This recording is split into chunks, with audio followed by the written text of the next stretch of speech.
если говорить о эволюции, эволюция естественно существует.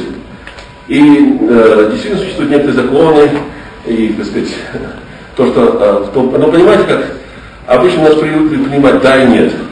Красное и черное, белое-черное, там, да, нет и так далее. Плюс-минус. Это не совершенно не так. Это примитивная логика, которая опять навязывает те враги народа, о которых спрашивают. Потому что ответы на вопросы имеют многогранность.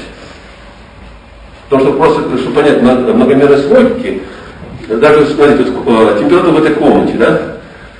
Как она для человека? Хорошая или плохая? Тепло или холодно? Как? Разная. Одна и та же температура. Даже для одного и того же человека в разные состояния, если здоровый человек или больной, если он только проснулся или после физической нагрузки, он будет реагировать на ту же самую температуру по-разному. Но нас приучили сказать хорошо и плохо, да?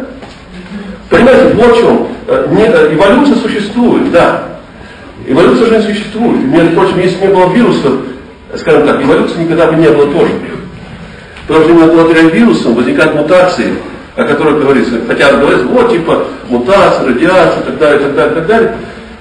Но, понимаете, некоторые виды сильно мутировали от радиации, но в большинстве случаев радиация очень жесткое воздействие, и мутации 99% отрицательные. Понимаете? Поэтому радиация положительно, в принципе, никогда не влияла. И скажут, что многообразие всех видов живых веществ, существует сейчас, появились в результате радиационного воздействия или жесткой космической, это глупости.